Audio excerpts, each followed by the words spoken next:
to Kids Toon TV, where fun cartoons and amazing adventures begin. ये कहानी है डरपोक चूहा और साधु का आशीर्वाद। एक घने जंगल के किनारे एक छोटा सा चूहा रहता था। वह हमेशा डर में जीता था, क्योंकि पास ही एक चालाक बिल्ली रहती थी जो हर दिन उसे पकड़ने की कोशिश करती थी।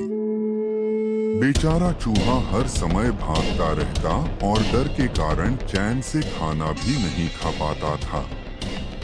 एक दिन बिल्ली उसके बहुत करीब पहुंच गई। डर के मारे चूहा तेजी से भागा और जंगल में रहने वाले एक दयालु साधु की कुटिया में जा छिपा। चूहा कांपते हुए साधु के पास बैठ गया। साधु ने उसकी हालत देखी और मुस्कुराते हुए कहा, डर मत छोटे जीव, मैं तुम्हारी मदद करूंगा। साधु ने अपनी तपस्या की शक्ति से मंत्र पढ़ा और चूहे को एक सुंदर छोटी लड़की में बदल दिया। अब वह लड़की इंसान बन गई थी और बिल्ली से डरने की जरूरत नहीं थी। साधु ने उसे अपनी बेटी की तरह पाला। वह लड़की बड़ी होकर बहुत समझदार और दयालु बन गई।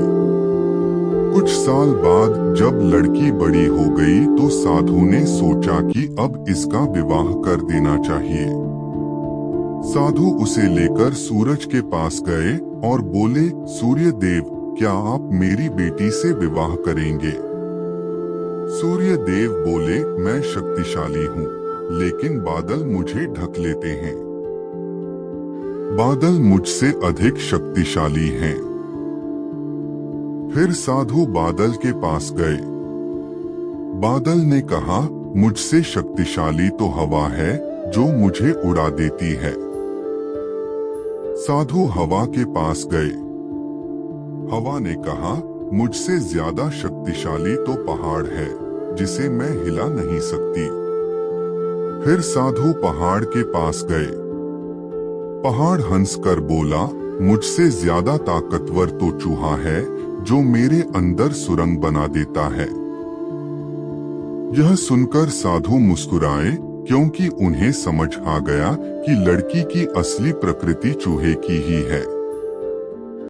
इसलिए उन्होंने मंत्र पढ़कर उसे फिर से चूहा बना दिया और उसका विवाह एक अच्छे चूहे से कर दिया। अब वह चूहा बिना डर के खुशी खुशी अपने नए दोस्त के साथ रहने लगा। सीख मोरल: हर जीव की अपनी असली प्रकृति होती है और सच्ची खुशी उसी में मिलती है।